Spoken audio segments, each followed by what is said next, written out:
Assalamualaikum warahmatullahi wabarakatuh. Perkenalkan, saya Marnoto, kelas 2C, mahasiswa Aruleprindo, angkatan tahun 2024. Pada kesempatan kali ini saya akan membuat atau mempresentasikan judul dari mata kuliah Farmakologi Umum dan Mata. Farmakologi mata adalah cabang farmakologi yang mempelajari obat-obatan yang digunakan untuk merawat kondisi mata. Ini termasuk pencegahan, pengobatan, dan manajemen berbagai masalah mata. Memahami farmakologi mata membantu dalam penggunaan yang efektif dan aman dari obat-obatan untuk menjaga kesehatan mata. Anatomi dan fisiologi mata. Mata adalah organ kompleks yang bertanggung jawab atas penglihatan. Terdiri dari berbagai struktur, antara lain kornea, lensa, retina, dan syaraf optik, yang bekerja bersama-sama untuk memproses dan menginterpretasikan rangsangan cahaya. Proses fisiologis yang terjadi mulai dari masuknya cahaya, pembiasan, pengaturan fokus, dan konversi sinyal elektrik memungkinkan manusia untuk melihat lingkungan dengan jelas dan detail. Farmakokinetik obat mata. Farmakokinetik obat mata merujuk pada bagaimana obat-obatan yang digunakan untuk perawatan mata diserap, didistribusikan, dimetabolisme, dan diekskresikan dalam tubuh. Pemahaman tentang proses ini penting untuk memastikan efektivitas dan keamanan penggunaan obat mata. 1. Absorpsi. Obat mata diserap melalui kornea, konjungtiva, dan sklera. Faktor seperti konsentrasi, lipofilitias, dan tingkat ionisasi mempengaruhi laju absorpsi. 2. Ada distribusi. Sebagian besar obat mata terdistribusi ke bagian mata anterior, namun dapat juga mencapai bagian posterior seperti retina dan nervus opticus. Yang ketiga, ada metabolisme. Sejumlah kecil obat mata dimetabolisme di dalam mata. Metabolisme yang terjadi di mana dan tempat lain dalam tubuh terdapat mempengaruhi aktivitas obat. Farmakodinamik obat mata. Mekanisme aksi. Obat mata bekerja dengan mempengaruhi reseptor, saluran ion, enzim, atau sistem sinyal seluler di dalam jaringan mata. Hal ini mengubah fungsi fisiologis dan menyebabkan efek terapeutik yang diinginkan. Dosis dan responnya. Hubungan antara konsentrasi obat dan efek yang dihasilkan di mata perlu diketahui untuk memastikan dosis yang efektif dan aman. Ini membantu menghindari efek samping yang tidak diinginkan. Ada selektivitas. Obat mata yang ideal memiliki selektivitas yang tinggi terhadap struktur atau proses patologis tertentu di mata, sehingga meminimalkan efek samping pada jaringan mata yang normal. Klasifikasi obat mata. Berdasarkan fungsi, obat mata diklasifikasikan berdasarkan fungsi utamanya, seperti obat anti-inflamasi, anti-infeksi, anti-glaukoma, dan obat yang mempengaruhi pupil serta akomodasi. Berdasarkan rute pemberian, obat mata dapat diberikan melalui berbagai rute, seperti tetes mata, salep mata, dan injeksi intraokuler. Berdasarkan mekanisme kerja, obat mata bekerja melalui berbagai mekanisme, seperti penghambat enzim, mempengaruhi reseptor, dan mengurangi tekanan intraokuler. Berdasarkan spektrum aktivitas, obat mata dapat memiliki spektrum aktivitas yang sempit, misalnya antiviral, atau luas, misalnya antibiotik topikal. Obat antiinflasi dan antiinfeksi mata. Antiinflasi. Obat antiinflasi membantu mengurangi peradangan dan pembengkakan pada mata, seperti steroid, topikal, dan OAINS. Efektif untuk mengatasi kondisi seperti konjungtivitis, uveitis, dan edema kornea. Anti-infeksi. Obat anti-infeksi mencegah dan mengobati infeksi mata, seperti antibiotik, antiviral, dan anti jamur. Digunakan untuk menangani infeksi bakteri, virus, atau jamur yang dapat menyebabkan kerusakan pada mata. Kombinasi. Kombinasi ini adalah antiinflamasi dan anti-infeksi, sering diresepkan untuk mengatasi kondisi mata yang kompleks, seperti keratitis, endoftalmitis, dan tukak kornea, untuk meredakan peradangan dan mengatasi infeksi secara bersamaan. Ada obat anti glaukoma. Mekanisme kerjanya.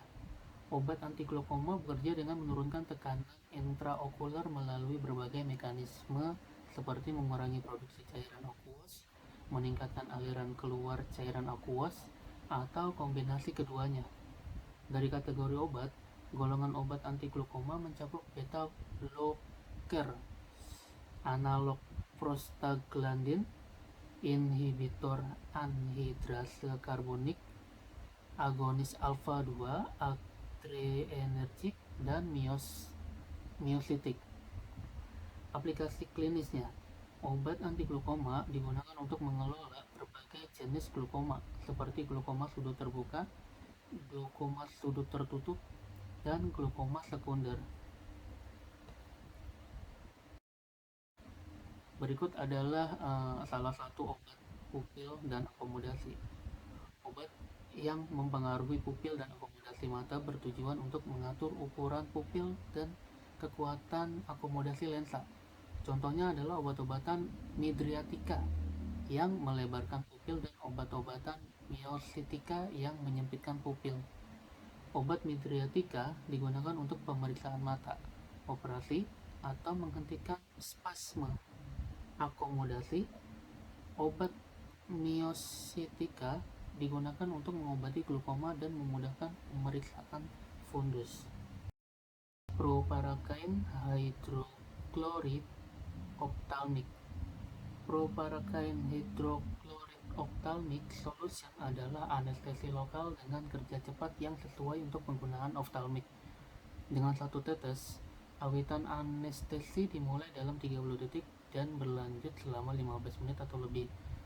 Situs utama tindakan anestesi adalah membran sel saraf, di mana propakain mengganggu peningkatan transien besar pada permeabilitas membran pada ion natrium yang biasanya dihasilkan oleh depolarisasi sedikit membran. Karena tindakan anestetik berkembang secara progresif dalam saraf, ambang batas untuk stimulasi listrik berangsur-angsur meningkat dan faktor keamanan untuk konduksi menurun. Bila tindakan ini cukup berkembang, blok konduksi dihasilkan. Mekanisme yang tepat di mana proparacaine dan anestesi lokal lainnya mempengaruhi permeabilitas membran sel belum diketahui. Namun, beberapa penelitian menunjukkan bahwa anestesi lokal dapat membatasi permeabilitas ion natrium dengan menutup pori-pori yang melaluinya ion bermigrasi di lapisan lipid membran sel saraf. Keterbatasan ini mencegah perubahan mendasar yang diperlukan untuk menghasilkan potensi aksi. Indikasi dan penggunaan. Proparacaine hydrochloride ophthalmic solution diindikasikan untuk anestesi topikal dalam praktik ophthalmik. Prosedur ophthalmik perwakilan di mana persiapan memberikan anestesi lokal yang baik meliputi pengukuran tekanan intraokular, tonometri, pengangkatan benda asing dan jahitan dari kornea, perkakas konjungtiva dalam diagnosis dan pemeriksaan gonioskopi. Hal ini juga ditujukan untuk digunakan sebagai anestesi topikal sebelum operasi pembedahan seperti ekstraksi katarak. Kontraindikasinya, persiapan ini dikontraindikasikan pada pasien dengan hipersensitivitas yang diketahui terhadap komponen larutan apapun. Peringatannya, obat ini digunakan tidak untuk injeksi, hanya untuk obat tetes mata saja. Penggunaan anestesi okular topikal yang berkepanjangan dapat menyebabkan opasitas permanen dengan hilangnya penglihatan. Miotik. Pada glaukoma sudut terbuka, miotik dipakai untuk menurunkan tekanan intraokuler. Miotik meningkatkan aliran darah ke retina dan mengurangi kerusakan retina serta hilangnya penglihatan. Kolinergik yang bekerja langsung dan menghambat kolinesterase adalah dua tipe miotik, tetapi berbeda dalam cara kerjanya. Pada prinsipnya, miotik mempermudah keluarnya aqueous humor dengan mengangkat iris menjauh dari sudut filtrasi. Kesimpulan, perkembangan ilmu farmakologi dibagi menjadi dua periode, yaitu periode kuno sebelum tahun 1700 dan periode modern pada abad 18 sampai 19. Periode ini ditandai dengan observasi empirik oleh manusia terhadap penggunaan obat. Bukit atau pencatatannya dapat dilihat di Materia Medica yang disusun oleh Dioscorides atau Pedanius. Pada periode modern mulai dilakukan penelitian eksperimental tentang nasib obat, tempat, dan cara kerja obat pada tingkat organ dan jaringan. Sampai saat ini telah terdapat berbagai cabang ilmu farmakologi yang lebih spesifik, yaitu farmakognosi, biofarmasi, farmakokinetika, farmakodinamika, toksikologi, farmakoterapi, farmakogenetik atau farmakogenomik, farmakovigilance atau farmakovigilance. Bentuk-bentuk kesediaan obat saat ini juga telah berkembang sesuai dengan kemajuan teknologi farmasi sehingga lebih menguntungkan bagi pengguna obat-obatan baik dari segi khasiat dan cara penggunaan. Beberapa bentuk sediaan obat yang beredar antara lain kapsul, tablet, pil, krim, emulsi, immunoserum, implan atau pellet, inhalasi, injeksi, supositoria, dan lain-lain. Rute-rute pemberian obat juga terus berkembang untuk mencapai efek terapeutis yang baik.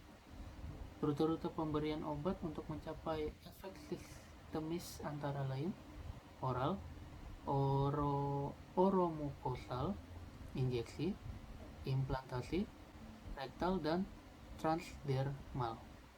Sedangkan rute untuk mendapatkan efek lokal atau setempat adalah kulit atau percutan, inhalasi, mukosa mata dan telinga intravaginal dan intranasal. Sekian presentasi dari saya. Terima kasih. Wassalamualaikum warahmatullahi wabarakatuh.